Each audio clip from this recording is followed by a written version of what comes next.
It's the Worldwide Sports Radio Network. This is the MD's Fantasy Football Show with Dan Mater. Giving you the X's and O's of all things fantasy. On the Worldwide Sports Radio Network. And welcome into the first ever edition of the MD's Fantasy Football Show on the Worldwide Sports Network. I am your host, Dan Mater. Very happy to be here. Very excited to get started. I got to give a big thank you first and foremost to Errol Marks for bringing me on the Worldwide Sports Network, and also a big thank you to Mike Brown of Belly Up Sports for those two working together to bring this partnership in, and that's a big reason why I am here and on the air right now, and very excited to be here. We got a big show for you guys up today. Of course, is the Fantasy Football Show, so we're going to be talking about everything fantasy football related, injuries, analysis. We're going to try to help you win your weeks, help you go on your way to win your championship, and we're heading into week 3, and we had a bloody Sunday on week 2. I coined the phrase Red Sunday from Game of Thrones on social media, which you can follow me at BellyUpMDFF Show on social media. It's also where you can contact me for the mailbag segment. I'm there for you 24/7 to help you guys out with your lineups, any questions that you possibly may have.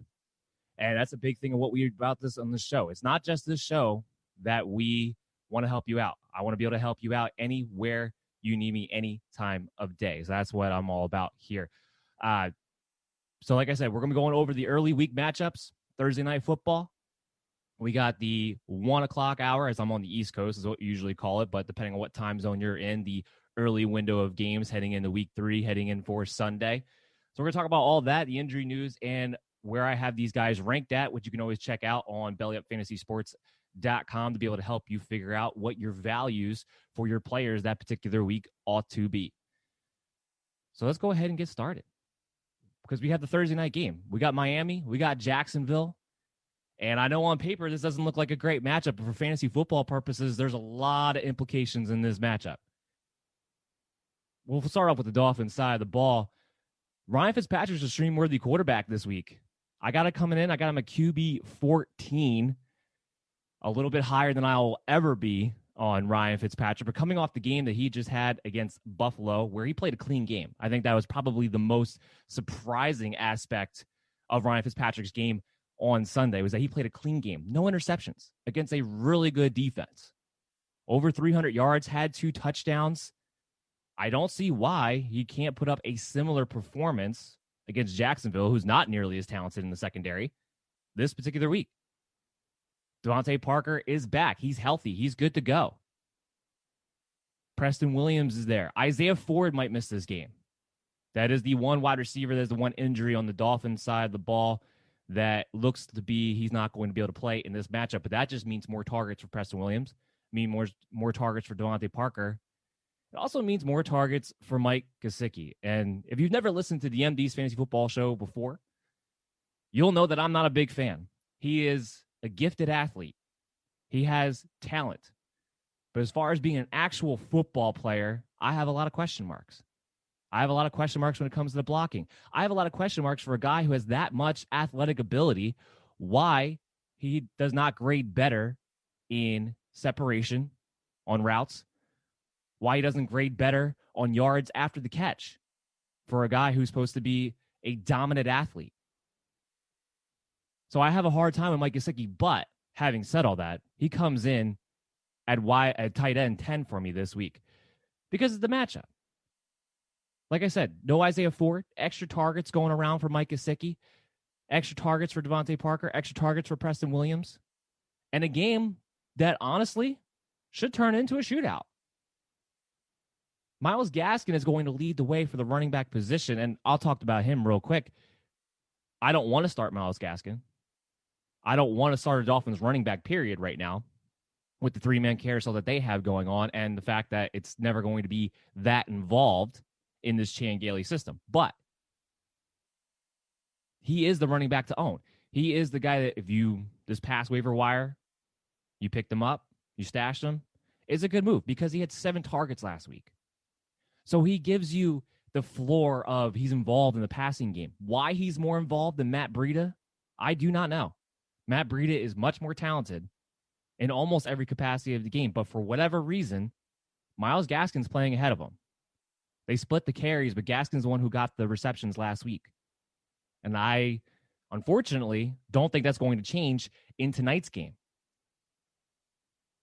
So Gaskin's the guy to own. I have him at RB27, but I am not wanting to play him if I can avoid it. Now, I should have led off with this, and I didn't, but when we talk about the rankings, I talk about them from a half-point PPR standpoint. That is the fantasy standard, fantasy industry standard on what the majority of people out there are playing. But, of course, we have full-point PPR rankings. We have standard rankings. So that way we encompass everybody who's playing fantasy football, no matter what scoring format you're in. Again, bellyupfantasysports.com. Go to the little weekly rankings tab. Dan Mater, right there. I got everything up there for you. So I don't really want to play Myles Gaskin if I can help it. But Parker, I'm all about. Parker's coming in as a mid-level wide receiver 2 at wide receiver 16 for me on the week. We all know what he can do. He did not suffer an aggravation of the hamstring last Sunday, which was the big concern, right? But he's good to go. So as long as that's going to be the case, I expect him to be the number 1 target. In a plus matchup against the Jacksonville Jaguars, he should be in your lineups starting without a doubt about it. You can't start Preston Williams yet. He's had a little bit of a rough start to the season. But like I said, with no Isaiah Ford, if you're playing DFS tonight, Preston Williams might be a little sleeper for you that you can go ahead and plug and play for a cheap price and really might be in line for a surprising amount of workload. Now let's flip it on the other side. Let's go to the Jacksonville Jaguars. Let's go to the Minshew madness. The Magic Stash versus the Magic Beard. The Magic Stash, I think, is the better play. Gardner Minshew comes in, regrettably, for me, at QB 12, because I'm not a Minshew fan overall. I am not a fan of these guys who have an average skill set, but maybe because they do have that it factor. They play above their heads. They play as guys who are just, they find a way to overachieve. Now, Ryan Fitzpatrick's made a career out of that, and Gardner Minshew, I feel like, is following kind of in his footsteps. He's definitely ruining the plans of the Jaguars to tank for Trevor Lawrence. There's absolutely no doubt about that, because being a competitive one-on-one team was not in the game plan for this Jacksonville team. But nonetheless, for your fantasy football teams, you're looking for a streamer at quarterback. He's a guy who's widely available, way less than 50% owned on average throughout the major fantasy football platform, so he should be there for you guys. And I got him at QB 12. There's going to be no Byron Jones on the Dolphins secondary tonight. He has been doing a great job of spreading the ball around. And again, like I said, I think we're going to see a shootout tonight. I think we're going to see two mediocre teams be able to move the ball up and down the field against one another. He's had, 6 touchdowns in 2 games now? So he's a safe streamer to go with, especially in a week where there's some question marks for some quarterbacks about what weapons are they going to have. Or there's some tougher matchups this week than we've had the first 2 weeks, too, for some of the top edge guys. He's a guy who should have a safe floor. James Robinson coming on, making a name for himself last 2 weeks, really, but last week goes over 100 yards. It's his backfield. I thought it was kind of funny to myself. You look at, ESPN, you look at Yahoo, and you look at their projections. And what you wind up seeing is that they actually have Chris Thompson, when you're talking about half-point and full-point PPR leagues, they have Chris Thompson projected a pretty high clip. Now, he did get the receiving touchdown, but he has not had the role that I expected him to have, which was the main passing down role. That has not been the case. This is James Robinson's backfield, and you know what? He's looked pretty good. He's shown decent vision. He's shown the ability to bounce off of tackles when bursting through the line of scrimmage. And at the very least, he's a guy that he's going to get the goal line work. Jay Gruden loves to be able to run the football because he wants to be able to play action off of it. So he's going to keep giving the ball.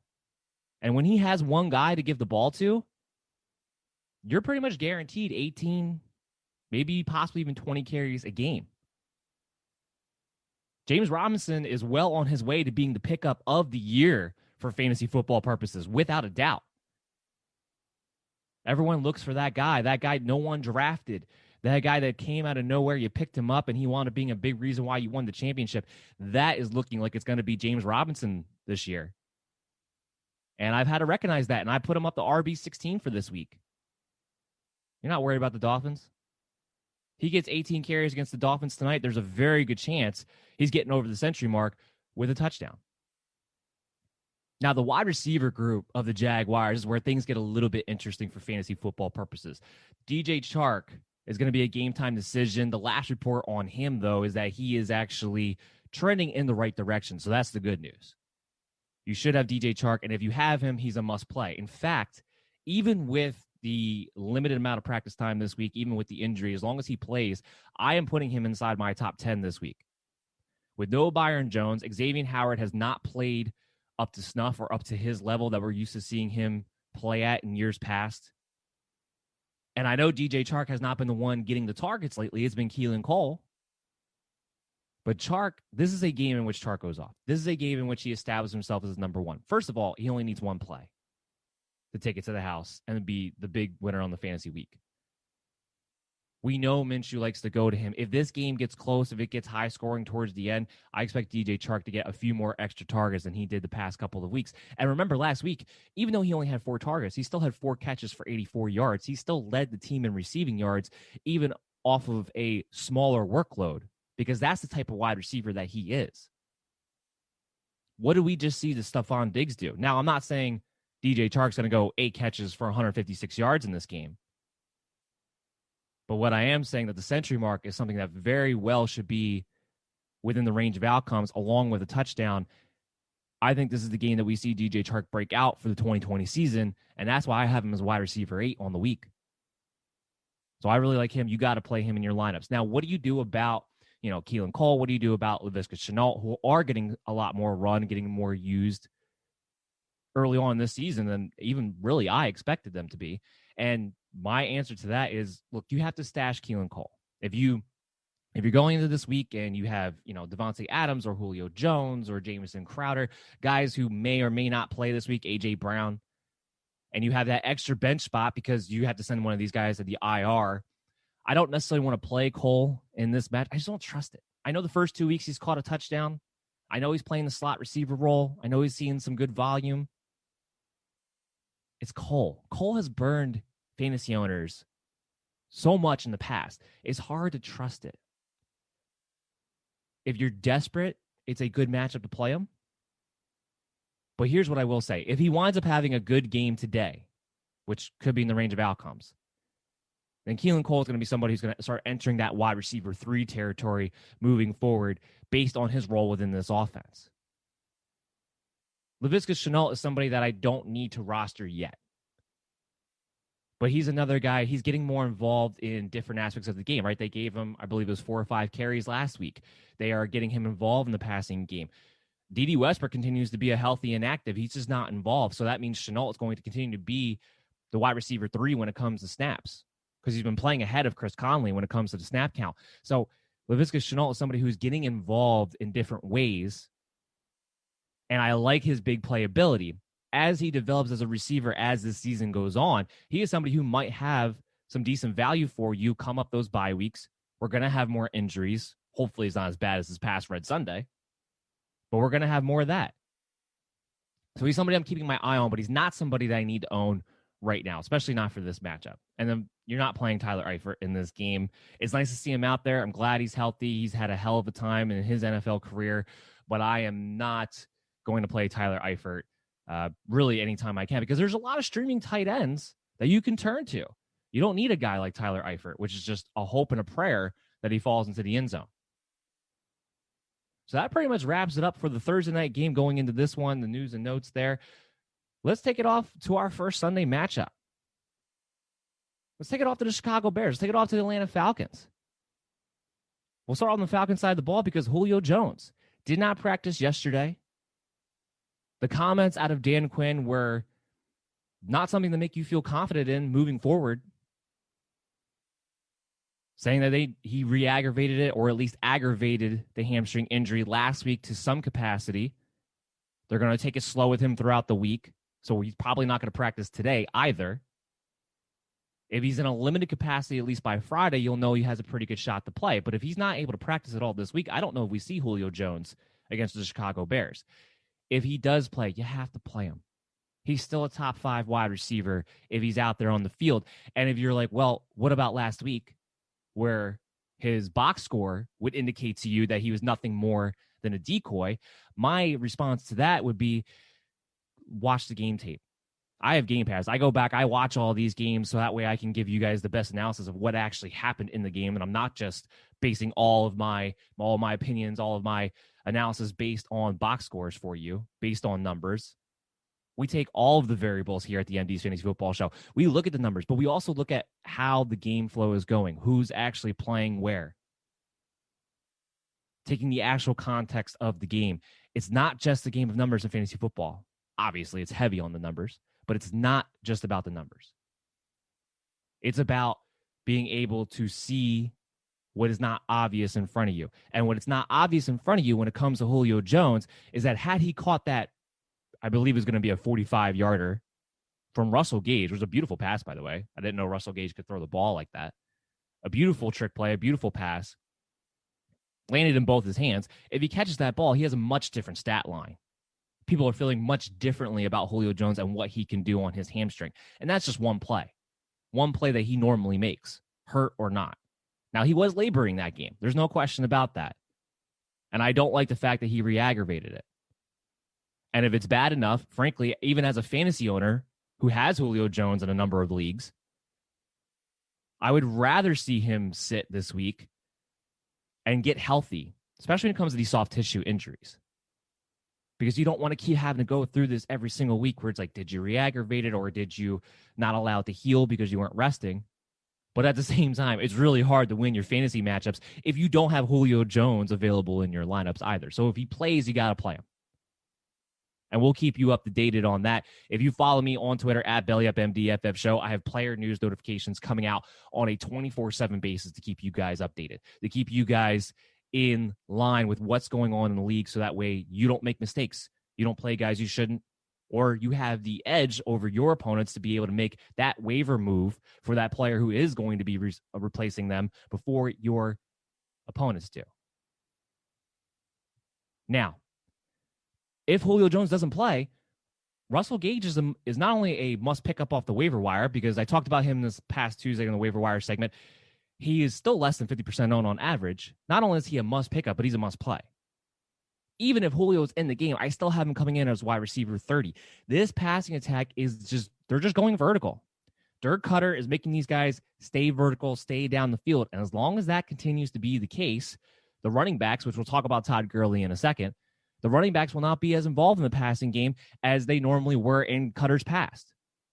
It will be all the wide receivers down the field. It will continue to be Russell Gage and Hayden Hurst in the middle, getting what would have been some running back targets in their situation.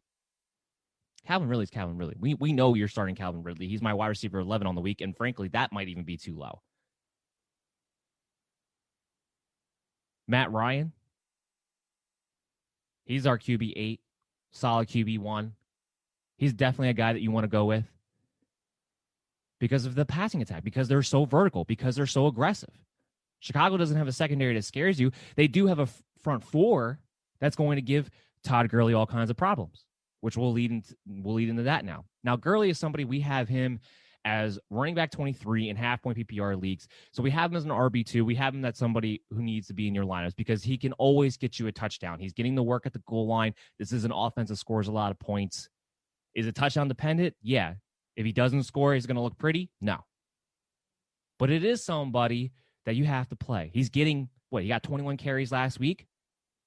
There aren't too many running backs who are getting that many carries, that much of a workload. When you combine that with the fact that he's going to get the goal line work, he's somebody who is a low-end RB2, a high-end flex play for me. But I was so much bigger on Gurley coming into the season because when you look at Dirk Cutter's pass, when you look at the Falcons' pass, they involve the running backs in the passing game. And the biggest problem that I believe he had last year with the Rams wasn't just because the offense didn't look like itself, wasn't because of the offensive line looked like one of the worst offensive lines in football. The biggest reason was that he wasn't involved in the passing game. And I thought he would be in Atlanta. That hasn't been the case through 2 weeks. If that continues, if he's not involved there, then he's going to be a touchdown-dependent, low-end RB2 for the rest of the season. Now, you got to stay with me. Once he gets past the Chicago Bears, he has a really nice schedule from week 4 all the way up until their bye week in week 9. So I think you're going to have opportunities to sell high on Todd Gurley coming up because he has a lot of games in which he should look decent and which he should score a touchdown or 2 in those matchups.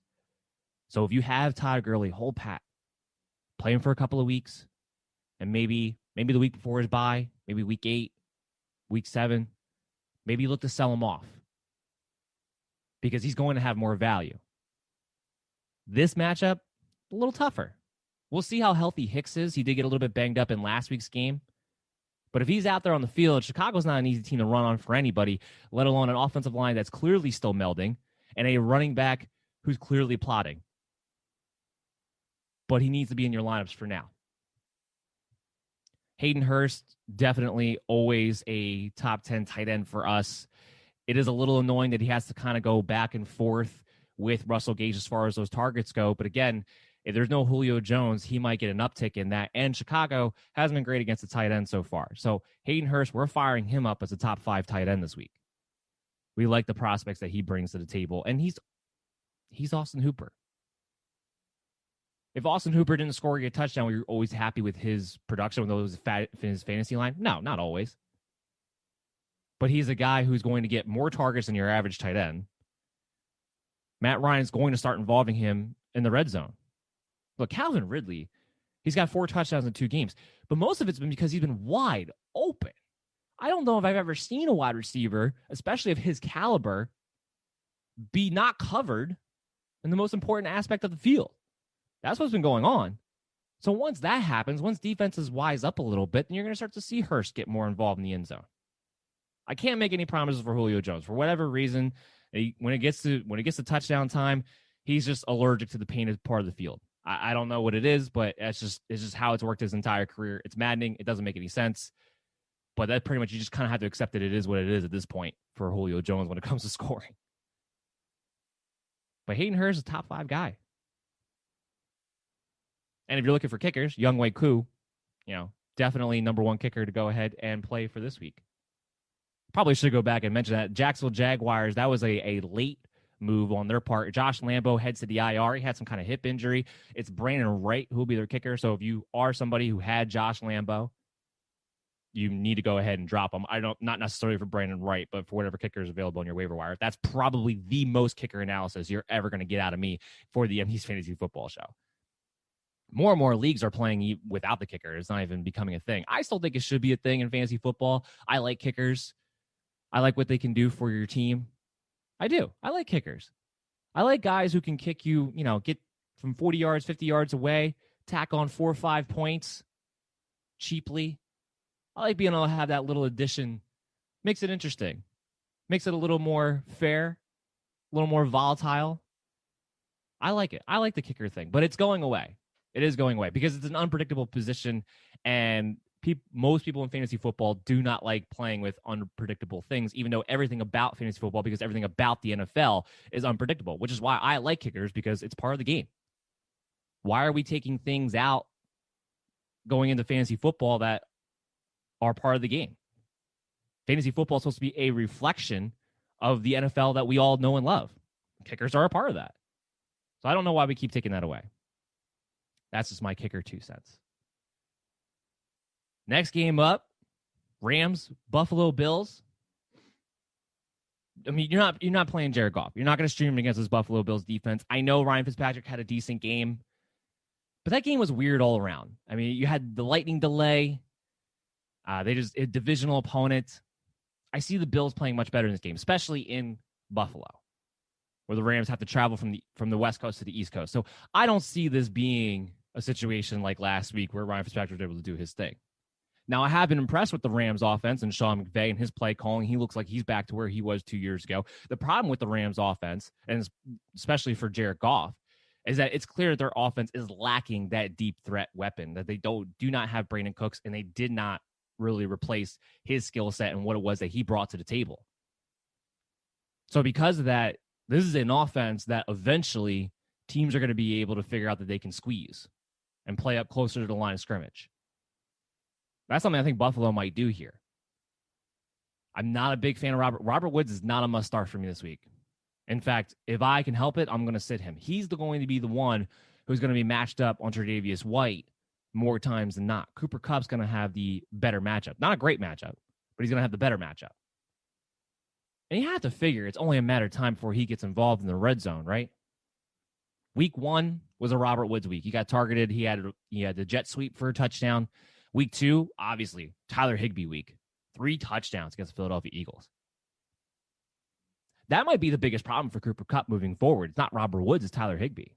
Coming into the season, I was bigger on Cooper Kupp because when it comes down to it, him and Robert Woods are going to have similar targets by the end of the year. The difference, normally speaking, to this point has been that Cooper Kupp is the guy who's favored in the red zone for Jared Goff. But now if you're going to have Tyler Higbee be involved, that's going to take away from some of the touchdown capacity of Cooper Kupp. So his ceiling might not be quite as high as we were anticipating it being heading into this year. Now, unlike Robert Woods, though, heading into this matchup, Cooper Kupp comes in as a wide receiver 3 for us on the week. So he's somebody who can start in that flex position, 31 to be exact, because he is going to have a little bit better matchup. And I do believe there's a chance that he finds the end zone this week. That's the thing about Jared Goff. I think he likes to get different guys involved. He likes to get all of his guys involved, but it's usually only one guy per week. It never seems to be able to be everybody. And in this match, because of tough defense, it's not going to be.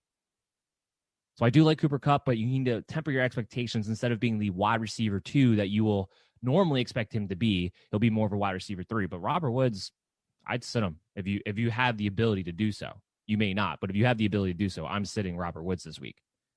I don't like the matchup with him and Tre'Davious White.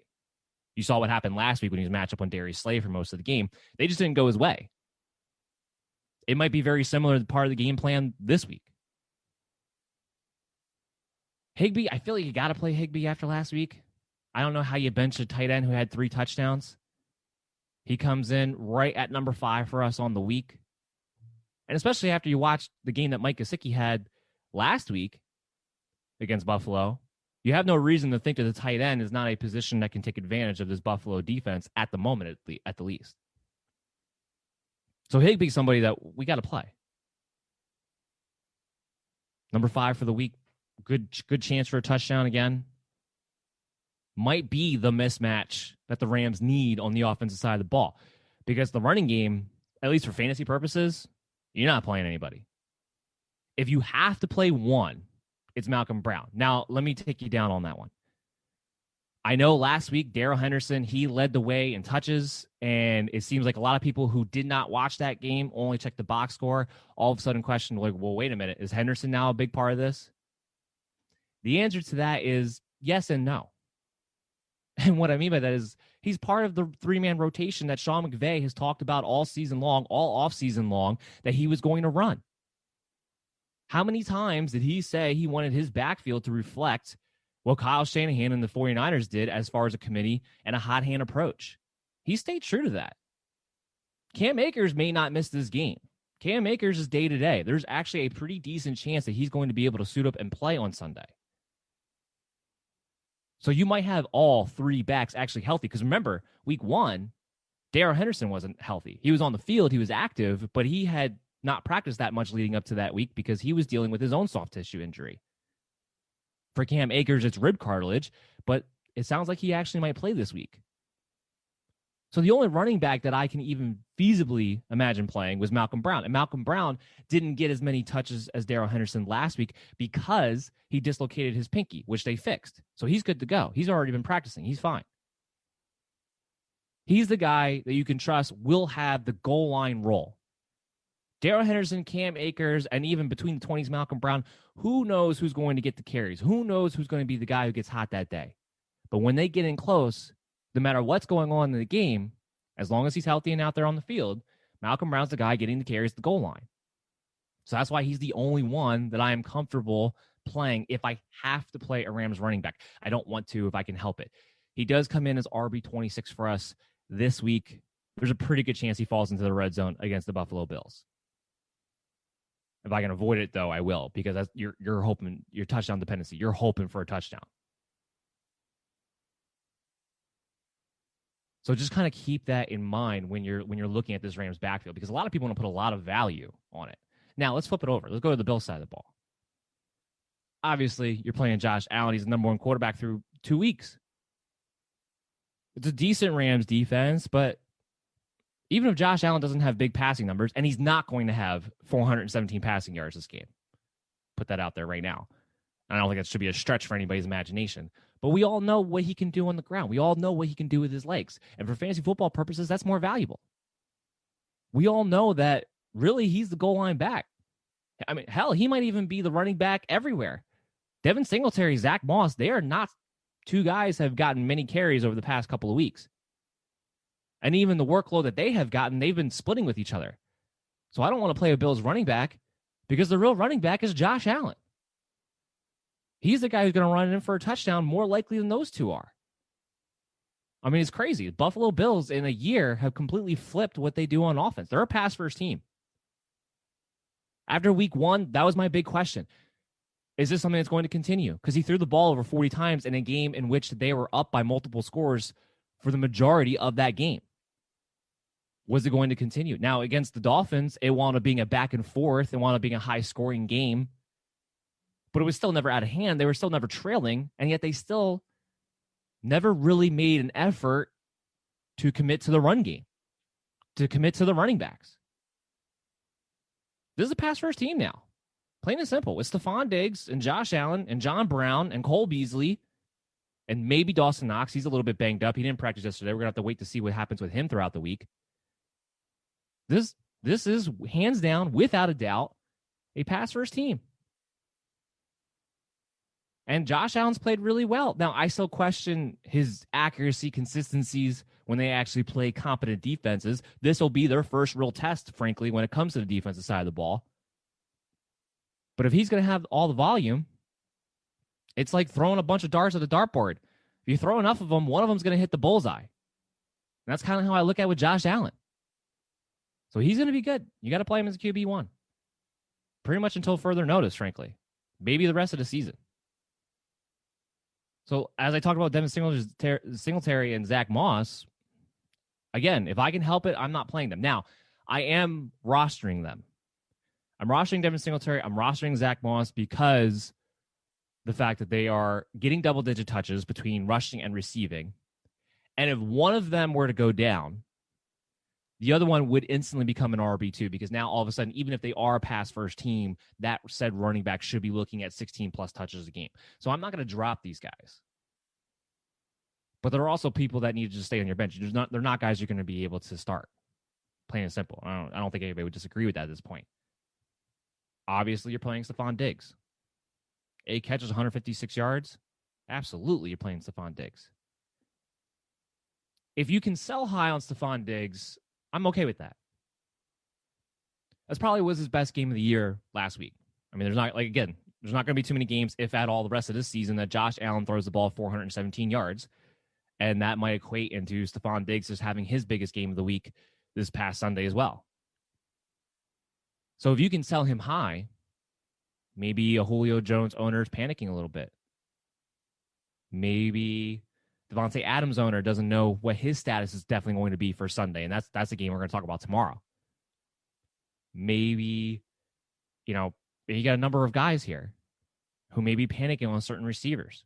Maybe somebody's panicking on Mike Evans because they know that when Chris Godwin's in there, he's the wide receiver 1 over Evans. These are all receivers I would probably rather have than Stephon Diggs. And after that game, there's a pretty good chance that you would be able to sell him high for that. So just kind of keep that in mind. Now, don't sell him for anything. That's not what I'm saying.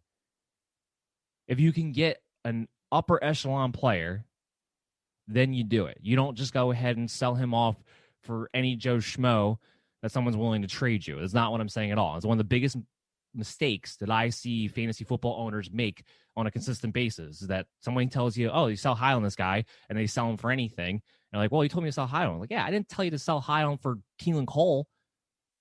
That's not what I told you to do.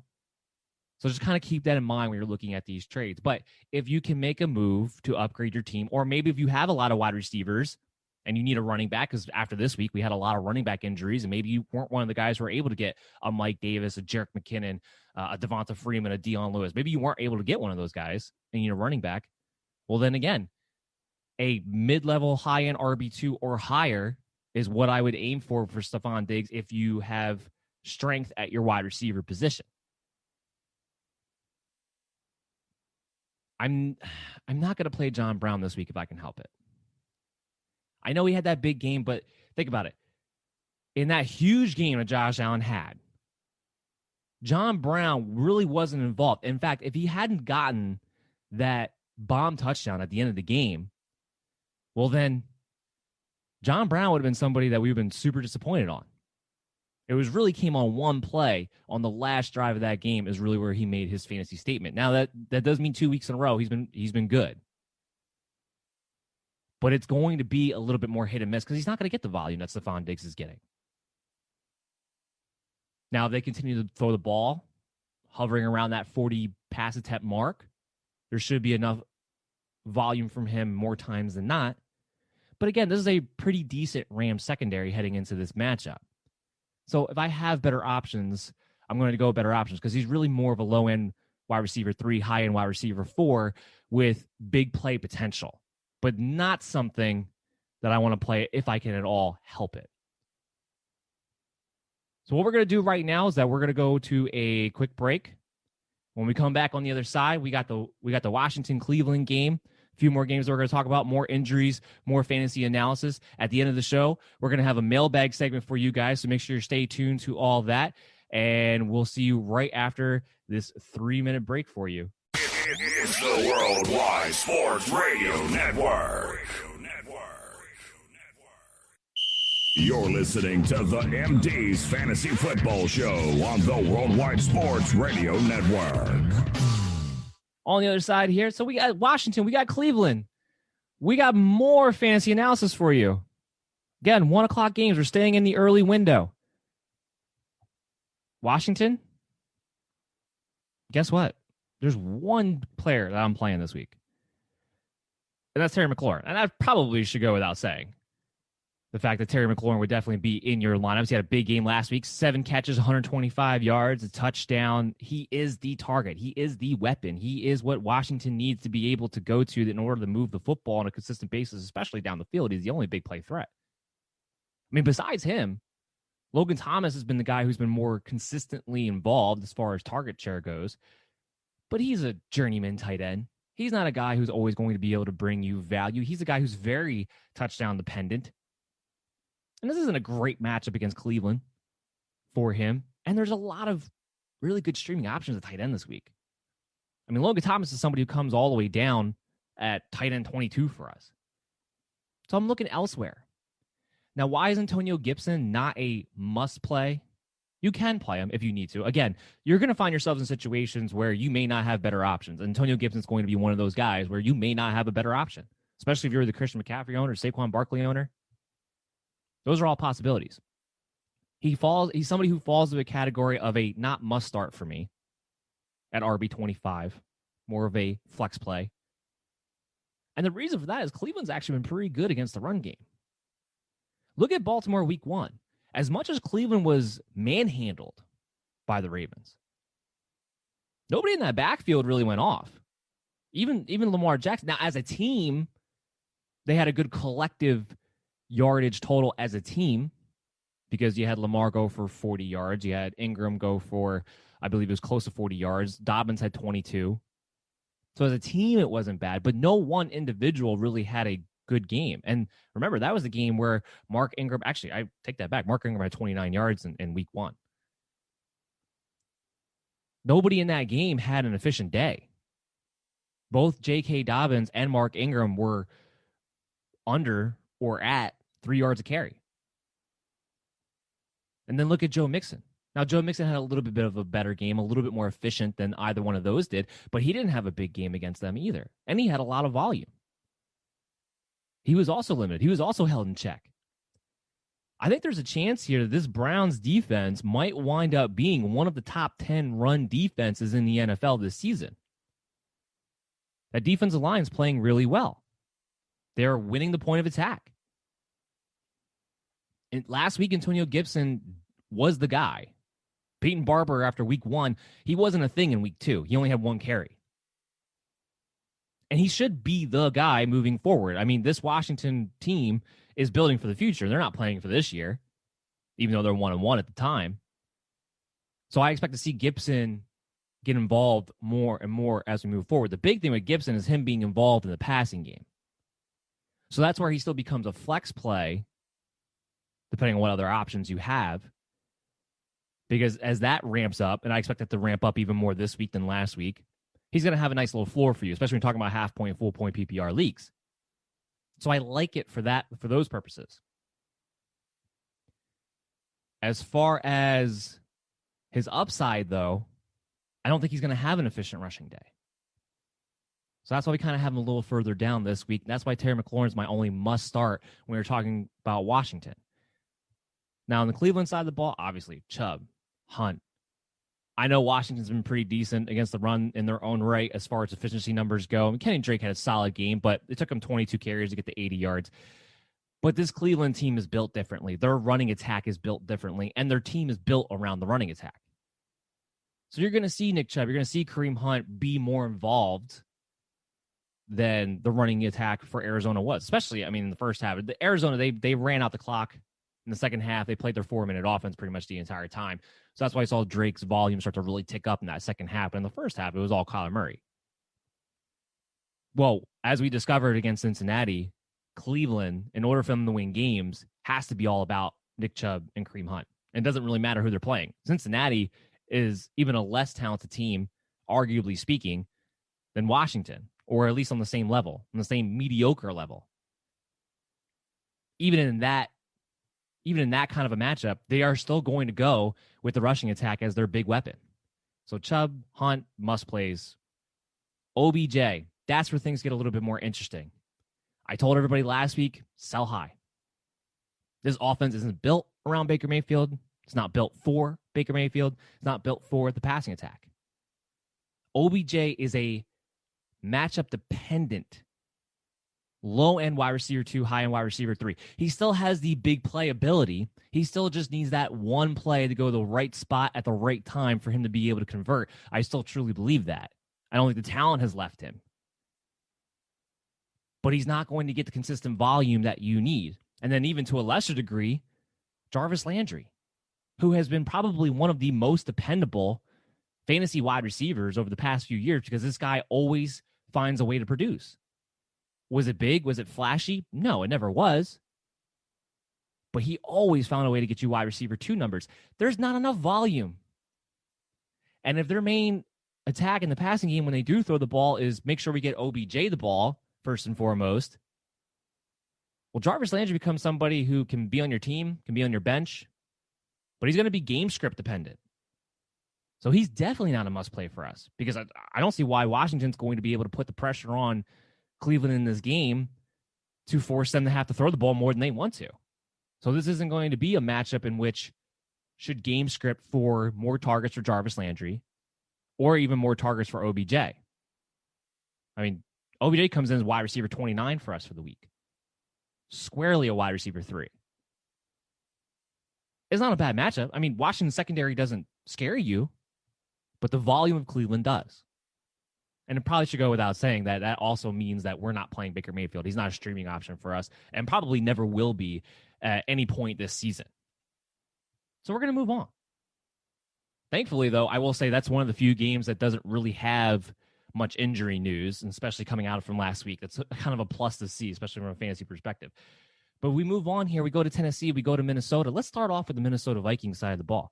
Let's start off with a team that looks completely lost with a quarterback who is most overpaid quarterback in the NFL. Who else is a more overrated than Kirk Cousins right now, especially with the contract that he has? I mean, he had more guaranteed until Patrick Mahomes' deal. He had more guaranteed money than anybody, than any quarterback.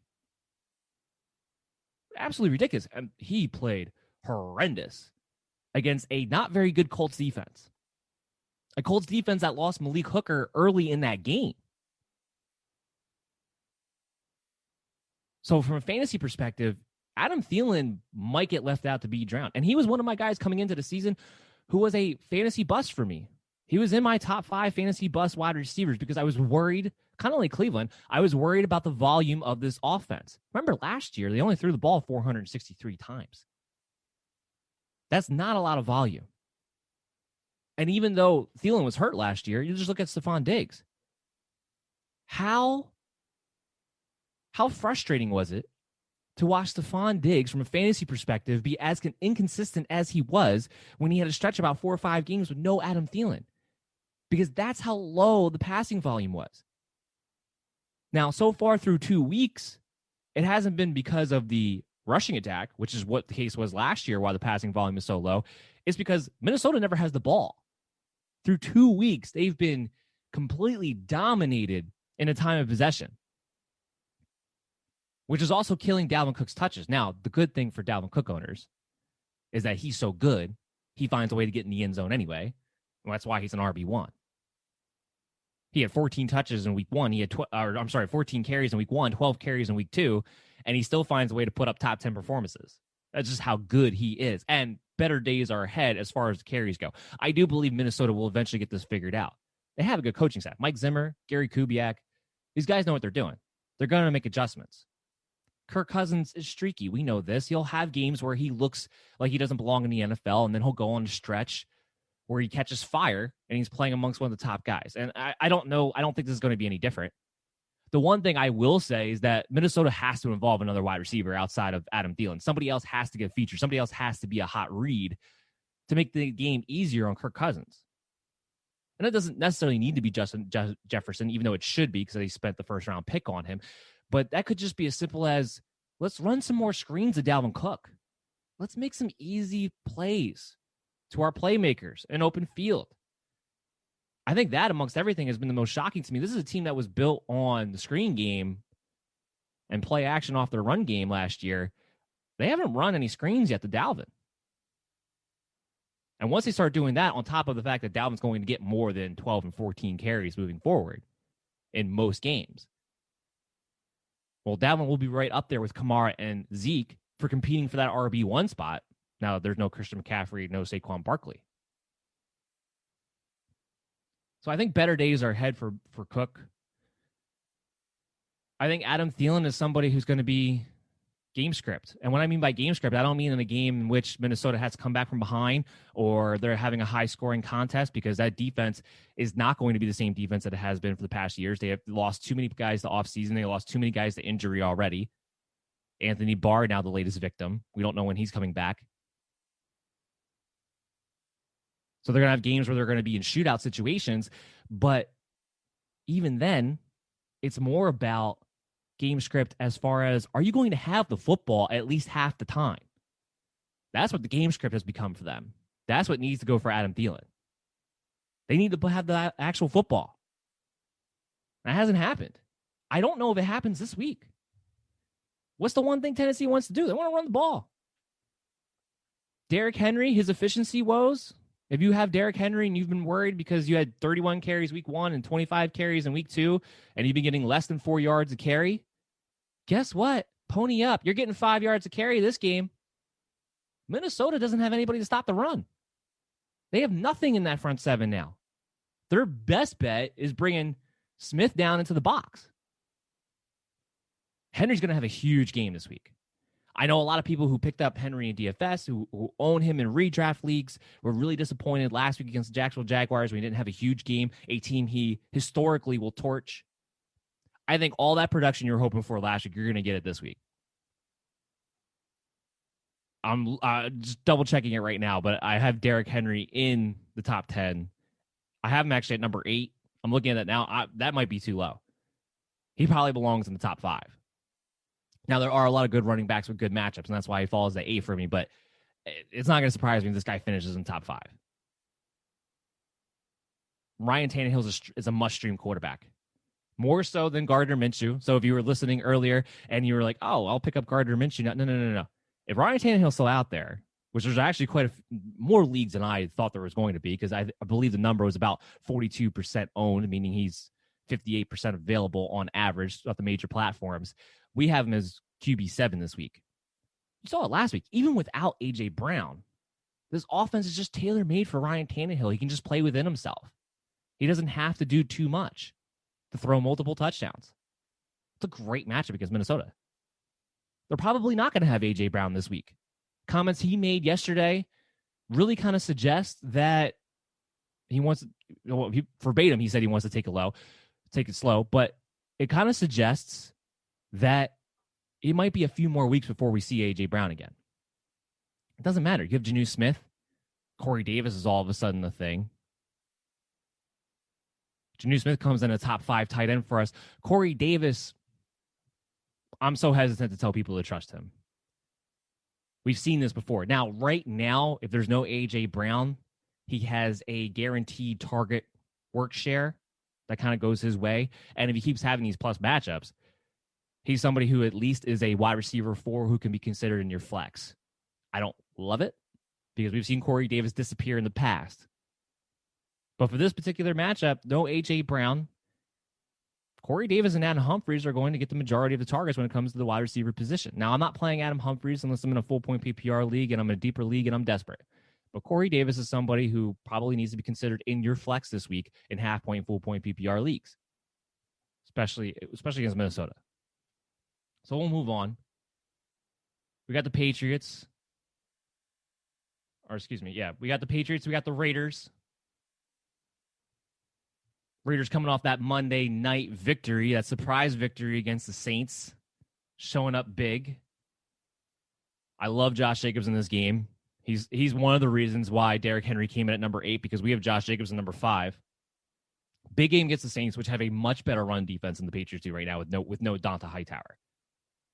Chris Carson just had a really great game against them, and that was with 5 passing touchdowns in their passing attack. So they weren't even necessarily leaning on Chris Carson. Josh Jacobs had 27 carries last week. He got a little bit banged up towards the end, but it sounds like he should be okay.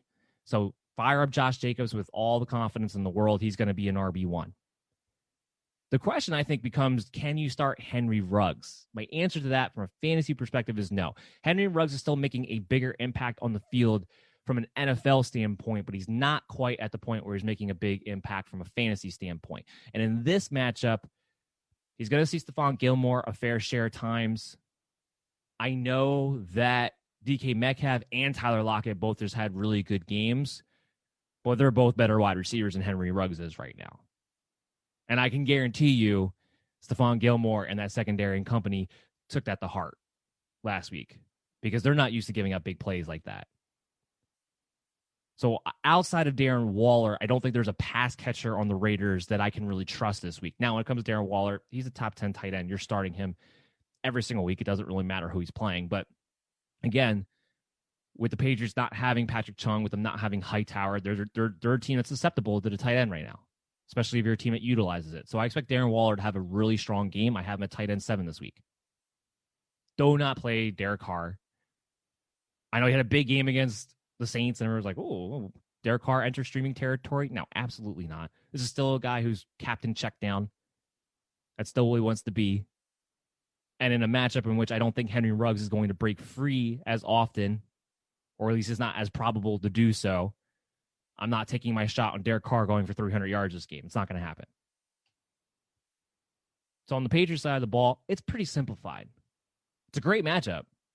But Cam Newton, obviously, playing him, with the way they've been running him, he is the goal line back. So getting those rushing touchdowns. And last week showing us that he still has the arm. And if it means that he has to throw the ball to Julian Edelman and N'Keal Harry 100 times the piece to move the ball through the air, then that's what he's going to do. And against the Raiders, that's not going to be a difficult task. This is not a secondary that scares you. They might not even have Jonathan Abram this week because of the shoulder injury. So Julian Edelman, fire him up. He is a wide receiver 2 for us this week, and a high floor wide receiver 2 at that. N'Keal Harry is somebody who comes in as a low-end wide receiver 3, wide receiver 4, a guy that you can play in the flex who has a nice matchup, has a little more upside than he normally would. I still don't like the fact that this guy hasn't been getting much separation, but because the Patriots don't have anybody to throw the ball to outside of Julian Edelman, Cam is forcing the ball his way. And the one thing about Harry is that he has that ability to win those 50-50 carries, to win those 50-50 decisions. So I kind of like him as a nice little play this week, and he might even wind up being in my DFS league, which is actually, I didn't talk about this yet, but that's actually another show that's going to be on the Worldwide Sports Radio Network. Saturday nights, 9:30 to 10:30, DC's DFS Challenge with my co-host, Chris Pinto. We're going to be on here as well, too. So make sure you're downloading the Worldwide Sports Radio Network on Android or WWSRN on iOS. So we can go ahead and check that out. That's a big one. We do a lot of sports betting for the second half of that show. We share our DFS lineups in the first half of that show. That show is designed to win you money every single week. So definitely go ahead and check that out when we come back on Saturday. But N'Keal Harry is somebody I'm probably going to talk about on that show.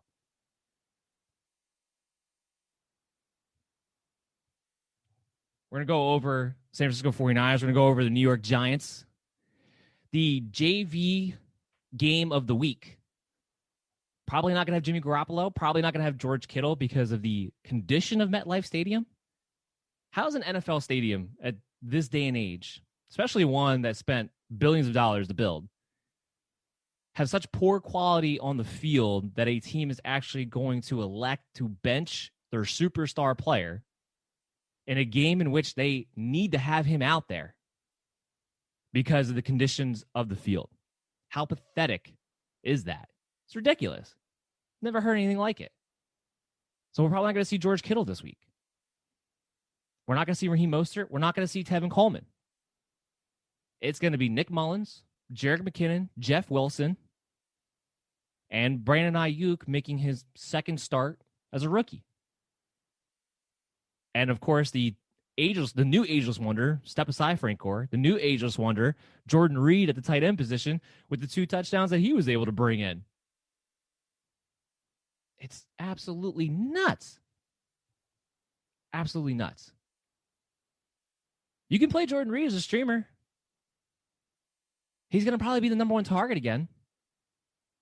He's going to be the red zone target. This is a team that's going to be hurting in every capacity. Guys by default are going to have to get the ball. This is not a good Giants defense. So Jordan Reed it's going to be a second week where you can stream him. Look it up. I got him at wide receiver 23. It's probably too low, but there's a lot of good streaming tight ends this week. But he's somebody you can look at, DFS-wise as well. Jerick McKinnon is my running back to own. I talked about this in the waiver wire report. Jerick McKinnon is the running back to own for San Francisco. I understand that Jeff Wilson Jr. is probably going to be the goal line guy, but McKinnon has shown through the first 2 weeks that he has his speed burst, that he can be a big play threat, and I think he's at least going to split the carries with Jeff Wilson between the 20s, and he's going to be the guy catching the ball out of the backfield. And as I just listed out for you, with the lack of targets, with the lack of weapons, he's going to have to get utilized in that capacity. He might be the team's best playmaker right now.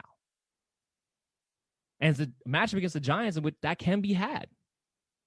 So Jerick McKinnon, to me, he is at least a high-end flex play, a must play, but he comes in as an RB2 for us on the week. He needs to be in your starting lineup. If you're in 12-man leagues, he's actually an RB1 for you this week for us because he's running back 12. His big playmaking ability, the matchup, the volume, it's all lining up perfectly, at least for this week. Now, we'll see what happens when Raheem Mostert comes back, if that's going to be a couple weeks away. It sounds like Tevin Coleman's more like 4 to 6 weeks away. So he'll continue to have a role, which is why I said he was actually my pickup over Mike Davis, because even for the season long, he'll have a role, where with Mike Davis's case, as soon as Christian McCaffrey comes back, that's it. But I love him for this week. He's going to be a game winner this week. But that's all you're playing on the 49ers side of the ball. Jeff Wilson, like I said, goal line guy, you want to play him because you need a flex play and you're hoping for a guy who can fall in the end zone. He could be an option for you there. But, man, I got to think there's better options for you. And then for the Giants, they lose Saquon. They bring in Devonta Freeman. No, if anybody's telling you they know for sure what Freeman's role is going to be this week, they're lying to you. They are absolutely 100% lying to you. They have no idea. They have no clue. As far as the beat writers are concerned, the consensus on them is that it's more likely to be Dion Lewis's backfield. But even then, we know Dion Lewis isn't a guy who can carry the ball 15 times a game. Plus, he might be more involved in the passing game, which is where he becomes interesting from a half-point and full-point PPR standpoint. But this Giants team is going to turn to a pass-first team. They're going to turn to more of a down-the-field pass-first team. Now, they don't have Sterling Shepard. He went on IR. He's out for at least 3 weeks. But Darius Slayton, this is going to be his time to shine. This is a vulnerable 49ers defense, especially in the secondary with no Richard Sherman. He's played really well. He had a big game against Pittsburgh, who I think has a better defense. He has a chance to break out. He leads the way in air yards. He's the guy they want to go to. Daniel Jones likes to push the ball down the field. He's their biggest weapon right now, period. Darius Slayton's believe it or not, even in a matchup against the San Francisco 49ers, is a must-play for me this week. He's going to see 8 targets. And Darius Slayton, with his big play capability, seeing 8 targets against a secondary that is vulnerable at the moment, is somebody that you have to have in your lineups. Golden Tate, Look, if you need a wide receiver 4, a guy who's probably going to get 6 or 7 targets in this game, he might get you 7 catches for 48 yards. But that will still give you a nice floor in half-point, full-point PPR leagues. If you're in a standard league, I'm not touching him. Evan Ingram is a must-play tight end. I know it hasn't been pretty, but he did lead the way for them as far as target share goes last week. And he's going to get better as things progress. And because now, without Saquon Barkley, I think this team is going to be a pretty heavy volume passing attack. That's going to be extra workload for all the pass catchers involved. That'll help Ingram. And he'll start getting utilized more in the red zone, I believe, too, if the Giants don't feel like they can run the ball when they get down there, which they might not, at least, especially not for the first week or two. We'll see what happens if Freeman gets himself involved, if he can take over that role and become effective in that situation. But for now, you got to question it. For now, I'm not sure that's going to be the case. So we move on to the Bengals. We move on to the Philadelphia Eagles. We'll start on the Bengals side of the ball. Is Joe Burrow a streamer against a pretty good defense against the Philadelphia Eagles? The answer to that is unequivocally yes. Comes in number 10 for us on the week. So we have him as a low-end QB1. What they showed us against Cleveland was a pretty decent defense in their own right. But what they showed us against Cleveland is that they're ready to just turn the ball loose. They're ready to just turn it over to Joe Burrow. He threw the ball 61 times in that game. Now, he's not going to do that against the Philadelphia Eagles, and they do have a pretty good secondary. I don't love A.J. Green. But they are ready to make this Joe Burrow's offense now. That's going to be the case because he is a guy who can get you a good amount of fantasy points with his legs. Because that's what people are always trying to discount about Joe Burrow, especially when you talk about him for fantasy football purposes. They forget how athletic this guy is. They forget how explosive he is. He has a floor that not a lot of quarterbacks have. Not a lot of people realize that he has. So that's why I love Joe Burrow. And he comes in as QB 10, even in a competent, more difficult matchup, actually. The volume's clear is going to be there. Because the other thing about the Philadelphia Eagles is that you can't run on them. I don't love this game for Joe Mixon. Now, I don't think you're going to have a better option. You're going to have to play him. He comes in. I believe he comes in as an RB3 for us on the week. He does. At 30, exactly. Eagles are just a tough team to run the ball on, and this Bengals offensive line doesn't help matters in any capacity, but that also goes to, I believe, Joe Burrow's going to have to throw the ball a lot in this game. That's why I think he's going to have a safe floor to be able to go to. Now, like I said, I don't love A.J. Green. He's going to be shadowed by Darius Slay this entire matchup, and even though he's led the way in targets and he leads the league in air yards, it's just going to be a tough matchup, and he hasn't been very efficient with those targets. I don't know how all of a sudden his efficiency rises to the level that you need it to be against one of the top corners in the league. You may not have a better option because, unfortunately, we're just dealing with so many injuries, and I feel like I keep saying that over and over again, but it's kind of the truth. But if you can find something better than A.J. Green, he's going to have a low floor this week. And it's not something you want to get stuck on. Unless he finds a way to make a big play And I still believe he has the capacity to do that, but he's going to need to make a big play, I think, to be fantasy relevant. Otherwise, it's not going to be pretty. But Tyler Boyd's the guy I kind of like. Again, like last week when we went into it, I talked about I didn't like Robert Woods, but I thought Cooper Kupp could have a nice game. And he didn't have a great game, but he still had a nice high floor for you. Still came in with 80 yards. I think that could be Tyler Boyd this week. Him I would play. Him I would have as a wide receiver 3, as a flex guy for this week. He's going to, first of all, he's not going to see Darius Slay. So that's number 1. But number 2, he's going to have, I believe, more volume than A.J. Green this week. He's going to have the better matchups. He's going to be the guy who's going to be open over the middle field underneath. He's going to be the guy that I think Joe Burrow is going to turn to move the chains when Green's getting blanketed. It also goes to, Drew Sample. If Burrow's proven anything over the first 2 weeks, is that he's bringing over what he did in college. He loves targeting the tight end. And we just saw Tyler Higbee go for 3 touchdowns. So this isn't an Eagles defense. That's the one area of the field that you can pretty much attack them is with the tight end. And Drew Sample has legitimate athletic ability. Drew Sample comes in as tight end 8 for us on the week. We have Drew Sample as a tight end 1, meaning that he is our top streamer at the tight end position this week. Our number 1 guy. Number 1 streamer. Number 8 tight end on the week. The volume should be there. The scores should be there. That's the one area of this Eagles defense so far the first 2 weeks that's really shown a weakness, an Achilles heel. So Sample should be in line for a pretty good game. I can't believe it either. This is going to be Drew Sample might turn into just like kind of like James Robinson. He might turn into the pickup of the year too if this keeps going. If this volume in this passing game continues throughout the year. Now on the Philadelphia Eagles side of the ball here, what do you do with Carson Wentz? I think you have to play him against the Bengals because if you can't play Carson Wentz against the Bengals, who are you going to play him against the rest of the season? It hasn't been pretty. Hopefully things get better when Alshon Jeffrey comes back. And we still don't have him as a must start in this game. We have him at QB 16. But I think if you have Carson Wentz, you drafted him so you wouldn't have to stream at the quarterback position. So therefore, I think you kind of have to play him. Because when are you going to get a better matchup against this Bengals defense? When's that going to happen? Washington has a better defense than they do. When's it going to happen? So I think you have to start him this week if you drafted him. If he flops, well, guess what? Carson Wentz is going to be welcome to Fleshtown. For those of you who don't know, Fleshtown is when this show's way of saying this is when you drop a player. So he'll be welcome to Fleshtown if he cannot perform against the Bengals. And that kind of leads us to Deshaun Jackson. It's kind of a similar situation. If Deshaun Jackson can't perform against the Bengals with no Jalen Reagor, because he's going to be out, there were some actually conflicts on exactly what his timeline was going to be. He is on the IR, so he's definitely out for at least 3 weeks. But there was some talk about, is it 6 to 8? Is it 4 to 6? As of right now, what we know for sure is that he's definitely out for the next 3 weeks. So no Jalen Reagor, Greg Ward, who's just a guy, Arcega Whiteside, who's a bust. It's Deshaun Jackson. He's the big play threat. He's going to be out there for a significant amount of the snaps, which is something that really hasn't been the case the first 2 weeks.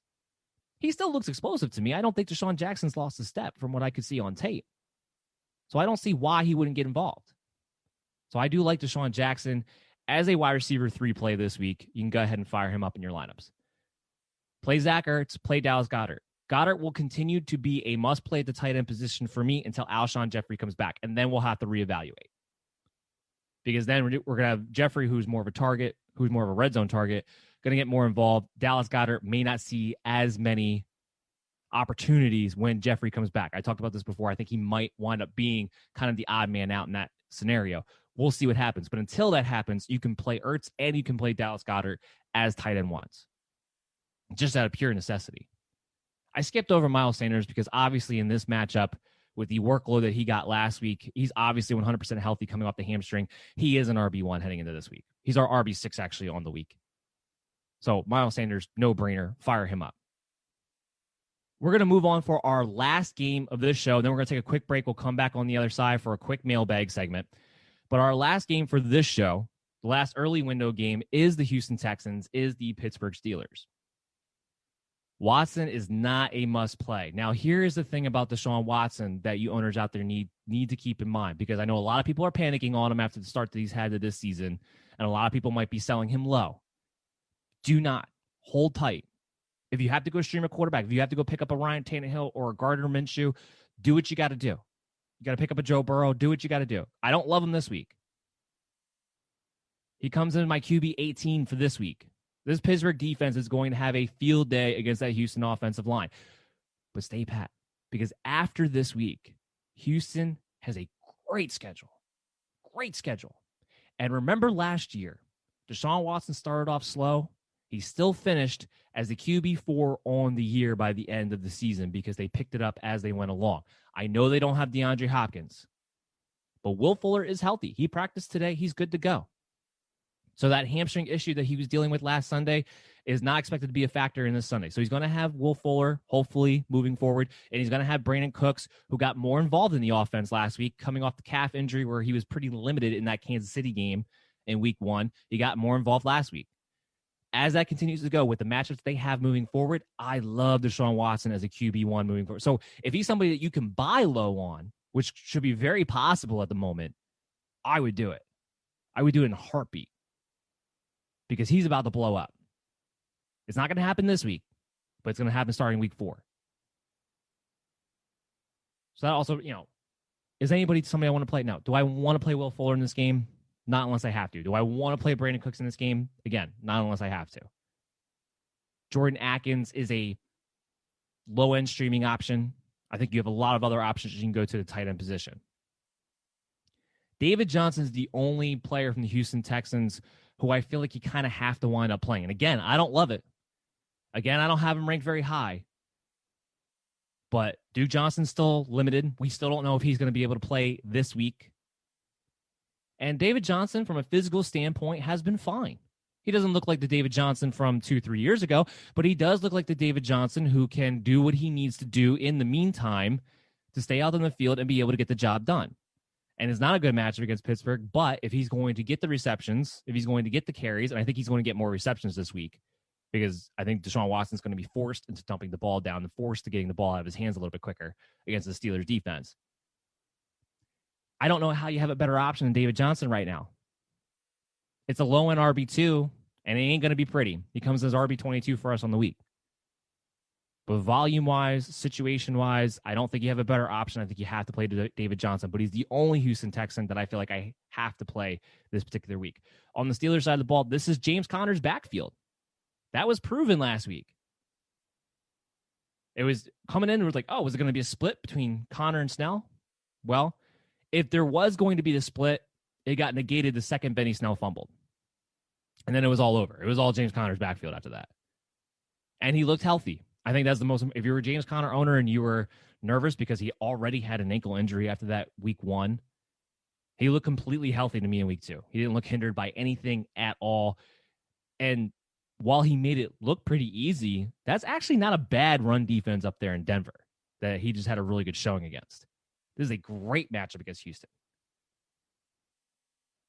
And a week in which we are scrounging for running backs, James Conner comes in as a high-end RB2 for us as RB13 on the week. So he's a must-play. Ben Roethlisberger is a must-play. They're throwing the ball a ton. For a guy who's coming back off the elbow who, as old as Roethlisberger is, they're throwing the ball a ton. Another great matchup. We have him QB13 in the week. He's another streaming quarterback that you can go to. You know what we also have? Juju Smith-Schuster, Deontay Johnson. Must plays this week as well. Deontay Johnson, I was so glad to see him do well last week after everybody was giving him so much crap at that Monday night game. I'm like, it was a muff punt. What does that have to do with his fantasy value as a wide receiver? Absolutely nothing.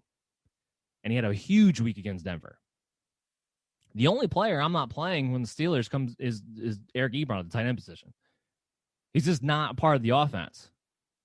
He's not in the normal rotation. In a matchup like this where everyone's going to get the opportunity to eat, he's just going to be too low in the totem pole to be able to have him as a streaming option at the tight end position. And, of course, Pittsburgh's defense, my number 1 defense on the week. I think that probably goes without saying as well. So what we're going to do now is that we're going to take a quick break.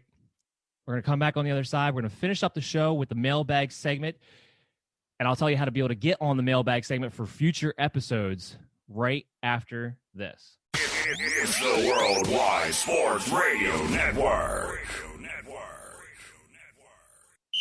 You're listening to the MD's Fantasy Football Show on the Worldwide Sports Radio Network. And we are back.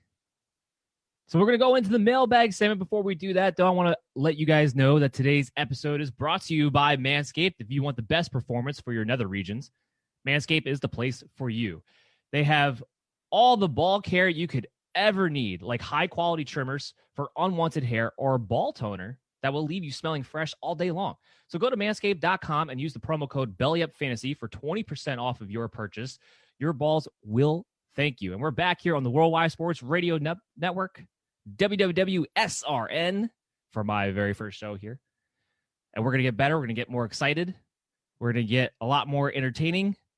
And we're going to keep bringing you, most importantly, the best fantasy content out there. And one of the ways we like to do that is to get interacting with you guys. I want to know, what's your questions? What are you struggling with your fantasy lineups? And that's what the mailbag segment is all about. Now, I got 3 questions I pulled out here. We're going to go over before we close out the show. I do want to let you guys know, though, that there are multiple ways that you can get on the mailbag segment. The first and easiest way is contacting me on social media, at BellyUpMDFF Show for Twitter or Facebook. You can email the show, mdsfantasyfootball@gmail.com, or you can call the MD Nation hotline at any time, day or night, 609-362-2480. You can leave your voicemail for your comment, your rant, your concern, your question, whatever the case may be, and we will talk about it on the air, and we'll get you on there. And I will always answer anybody who tries to contact me for their fantasy football needs. So let's get into it. We got Steve from Facebook. He hit me up. He was asking about a trade involving John Brown and Corey Davis. That's what he would be giving up for AJ Green and Benny Snell. He is the James Conner owner. This is a full point PPR league. I would say this deal makes sense because you are the James Conner owner. If I'm a James Conner owner, I definitely want to make sure that I have Benny Snell, because we know that at any given play, at any given moment, James Conner is going to go down to injury, and it's inevitable throughout this season. And then combine that with the fact that, guess what? John Brown and Corey Davis aren't as valuable as A.J. Green moving forward as wide receivers. I know that they've had bigger games, but if A.J. Green continues to get the volume that he's been getting, continues to get the air yards that he's been getting, and an offense that continues to have the volume that they've been putting out there, well, A.J. Green has better days ahead. He was definitely somebody who I felt like was a buy low candidate heading into this week. 100%, Steve. Go and trade John Brown and Corey Davis for A.J. Green and Benny Snell. That makes a lot of sense for your team and your makeup and the value that you are getting in return. Now we have Sam from Twitter. She asked me, rest of season, half-point PPR, James White, Michael Pittman, or Jamison Crowder, who do you value more?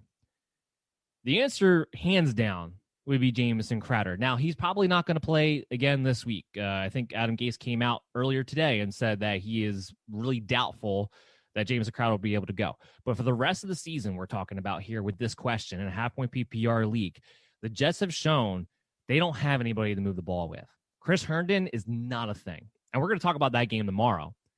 But with Chris Herndon not being a thing, they're going to need Jamison Crowder back in order to get the ball moving again. Brashad Perryman is a bum. Chris Hogan is a journeyman. It's all day, every day, Jamison Crowder when he's back in that lineup. He's going to see double-digit targets every single week. Doesn't matter the matchup. It doesn't matter the game script. Crowder's going to have he's going to have those big performances like he did in week 1? No. But does he have a really high floor due to volume? Absolutely, especially when you're talking about half-point, full-point PPR leagues. So if you need to decide, is Jamison Crowder for me? Gonzalez on Twitter, he asked me, Big Ben or Aaron Rodgers? I assume he's asking for this particular week.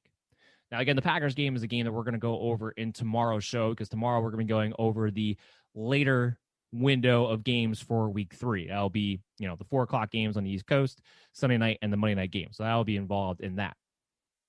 But as far as Big Ben or Aaron Rodgers this particular week, I think you have to go Big Ben, right? Rodgers might have Devontae Adams. Maybe. But with Big Ben and the volume that he's been throwing with against that Houston Texans defense, and the Packers showing that Aaron Jones is still the guy, for some people who were still concerned about that when they drafted A.J. Dillon, was that still going to be a thing? He is. And if Adams is even out there, if he's hindered in any capacity, this might turn into Aaron Jones' game again. So I would say Big Ben. I think he's going to have more volume. I think the game that we saw week 1 with Aaron Rodgers, I don't think that's what the Green Bay offense is really, truly going to be. I don't think it's going to be a pass-first team. I think it's going to be a more balanced approach. So between the matchup, the volume, the weapons, Big Ben, it's close. It's very close because if Adams is healthy, Rodgers can put up numbers with the rest of them. So it's close. But I would lean a little bit towards Big Ben just because of, I think, at the end of the day, what's the safer floor because I know what kind of volume he's going to put out there. That's it. That's going to kind of wrap up the show. I wanted to leave an extra few minutes to close out the show because, again, I wanted to give a big thank you to Errol Marks. I want to give a big thank you to Mike Brown. Marks, of course, here of the Worldwide Sports Radio Network. Mike Brown of the Belly Up Sports Network for coming together and making this show on this network, on this time slot, possible. We're going to be back tomorrow, Friday, from 12 to 1:30, same time, same place. We're going to give you all the updated injuries heading into the weekend so you guys know exactly where your fantasy players stand. We are going to go over, like I said, the late window games, the late afternoon games, the Sunday night game, the Monday night game. We're going to have another mailbag segment for you guys in that show. So, again, make sure you contact us, the MD Nation hotline, 609-362-2480. You can contact us on social media at BellyUpMDFF Show. Or you can email us, mdsfantasyfootball@gmail.com. Make sure you're following us on Twitter, though, because we do those player news update notifications for you. We're always making sure that you guys have the best and fastest information, or at least as fast as we can get it out there. So those are all things that are coming down the pipe for you guys. Very excited to be here. Oh, and don't forget, our show Saturday night, 9:30 to 10:30, DC's DFS Challenge.